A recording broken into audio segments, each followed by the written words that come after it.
ഇന്ന് ഞാൻ വന്നിരിക്കുന്നത് ചോക്കോ വെൽവെറ്റ് കേക്കിൻ്റെ വീഡിയോ ആയിട്ടാണ് വന്നിരിക്കുന്നത്. ഇത് എഗ്ലെസ് കേക്കാണ് റെഡിയാക്കിയേക്കുന്നത്. അപ്പോൾ കുറച്ച് ദിവസമായി ഈ കേക്കിൻ്റെ ഓർഡേഴ്സ് ഒന്നും കിട്ടുന്നില്ലായിരുന്നു. അപ്പോൾ കിട്ടിയപ്പോൾ ഞാൻ വെച്ചിരുന്ന വീഡിയോ ഒന്ന് അപ്ലോഡ് ചെയ്യാൻ കുറച്ച് ദിവസമായല്ലോ. അപ്പോൾ ഇത് ആണെങ്കിൽ ഞാൻ സ്പഞ്ചൊന്നും കാണിച്ചിട്ടില്ല കേട്ടോ. എൻ്റെ ഫുൾ റെസിപ്പി വീഡിയോ ആണെങ്കിൽ നിങ്ങൾ എന്നോട് കമൻറ്റിലൂടെ അറിയിച്ചാൽ മതി. തീർച്ചയായിട്ടും ഞാൻ കൊണ്ടുവരുന്നതായിരിക്കും. മേളത്തെ ഒരു ലെയർ നമുക്ക് കട്ട് ചെയ്ത് മാറ്റി വയ്ക്കാം. അത് കളയേണ്ട ആവശ്യമൊന്നുമില്ല കേട്ടോ. വേസ്റ്റ് ആക്കാനുള്ളതല്ല, നമുക്ക് ലാസ്റ്റ് ഇത് യൂസ് ചെയ്യാനുള്ളതാണ്. അപ്പോൾ നമുക്ക് 3 ലെയറായിട്ട് കട്ട് ചെയ്തെടുക്കാം. ഇത് 3 4 ലെയർ നമുക്കിത് ആക്കിയെടുക്കാം. അപ്പോൾ ഇത് നമുക്ക് 3 ലെയർ ആക്കി എടുത്തിട്ടുണ്ട്. ഇത് നമുക്കാണെങ്കിൽ ഒരു ബോർഡ് നമുക്ക് വെച്ച് കൊടുക്കാം. അതിൻ്റെ മേളിൽ നമുക്കാണെങ്കിൽ കുറച്ച് ക്രീം നടുക്ക് വെച്ച് കൊടുക്കണം കേട്ടോ. എന്ന് വെച്ചാൽ നമ്മുടെ കേക്ക് ആണെങ്കിൽ സ്ലിപ്പ് ആവാതിരിക്കാൻ നമ്മളിങ്ങനെ ചെയ്യുന്നത്. ഫസ്റ്റ് ലെയർ വെച്ചെടുക്കാം. ഷുഗർ സിറപ്പ് കൊണ്ട് സോക്ക് ചെയ്തെടുക്കാം.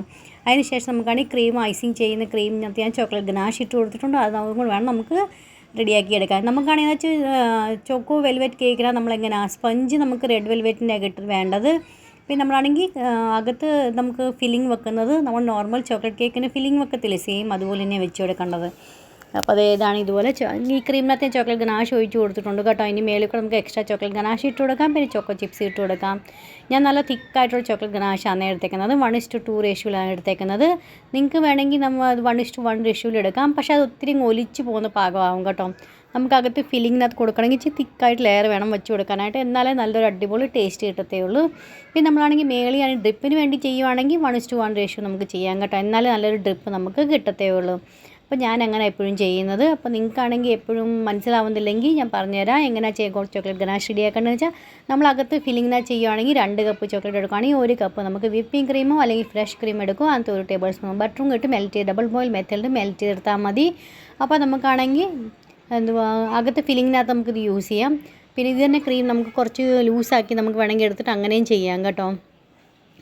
പിന്നെ ഞാനാണെങ്കിൽ ഡ്രിപ്പിന് വേണ്ടിയായിട്ട് 1 കപ്പ് ക്രീമും 1 കപ്പ് ചോക്ലേറ്റും എടുത്ത് അതിനകത്ത് 1 ടീസ്പൂൺ ബട്ടറും ഒഴിച്ച് നമുക്ക് അതുപോലെ ചെയ്യുവാണെങ്കിൽ ബട്ടർ ഇട്ടിട്ട് നമുക്ക് വേണേ ഇങ്ങനെ ഡ്രിപ്പ് ചെയ്ത് കൊടുക്കാൻ നല്ലൊരു അടിപൊളി ഷൈനിങ് കിട്ടും കേട്ടോ. അതിനെക്കൊണ്ട് കാണാൻ നല്ലൊരു ലുക്കായിരിക്കും കേക്കിന്. അപ്പോൾ അങ്ങനെ വേണം ചെയ്യാനായിട്ട്. അപ്പോൾ അതേ ക്രം കോട്ട് ചെയ്തെടുത്തിട്ടുണ്ട്. കേക്ക് ഇച്ചിരി എനിക്ക് സൈഡിലായി പോയെന്ന് തോന്നി കേട്ടോ എനിക്ക്. അപ്പോൾ അത് ഞാൻ ഇച്ചിരി മാറ്റി കൊടുത്തിട്ടുണ്ട്. അപ്പോൾ അത് ഇതുപോലെ ഒന്ന് ഇപ്പോഴേ നമ്മൾ എന്തെങ്കിലും ഇത് ഉണ്ടെന്ന് വെച്ചാൽ കേക്ക് ചരിഞ്ഞിരിക്കുവാന്നോ അല്ലെങ്കിൽ എന്തെങ്കിലും ഇത് തോന്നുന്നുണ്ടെങ്കിൽ അത് ഇപ്പോഴേ നമ്മൾ നേരെ ആക്കിയിട്ട് ക്രം കോട്ട് ചെയ്ത് ഫ്രിഡ്ജിൽ വെക്കണം കേട്ടോ. അല്ലെങ്കിൽ പിന്നെ നമ്മൾ ലാസ്റ്റ് ഫൈനൽ കോട്ട് ചെയ്യുമ്പോൾ അത് പിന്നാണെങ്കിൽ ശരിയാവത്തില്ല കേട്ടോ. ചെയ്യാൻ പോയി കഴിഞ്ഞാൽ എല്ലാം സ്ലിപ്പായി പോവും. പിന്നെ കുറച്ച് നേരം കൊണ്ട് നമുക്ക് വെക്കേണ്ടി വരുമല്ലോ. അപ്പോൾ അതുകൊണ്ട് നേരത്തെ നമ്മളെല്ലാം നോക്കിയിട്ട് വേണം ചെയ്യാനായിട്ട്.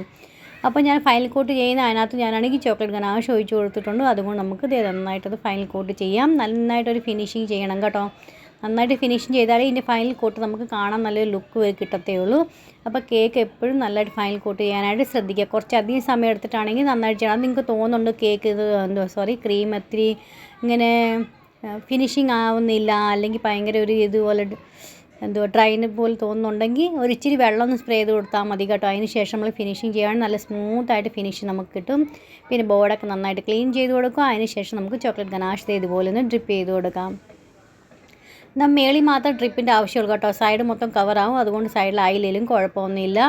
ഞാൻ പറഞ്ഞില്ലായിരുന്നു ആദ്യം കുറച്ച് സ്പഞ്ച് ഞാൻ മാറ്റി വെച്ചിട്ടുണ്ടായിരുന്നു. അപ്പോൾ അതാണെങ്കിൽ ഡ്രൈ റോസ്റ്റ് ചെയ്ത് ഞാൻ എടുത്തിട്ടുണ്ട് കേട്ടോ. പാനിലിട്ട് വെറുതെ ഒന്ന് ചൂടാക്കി എടുത്തിട്ടുണ്ട്.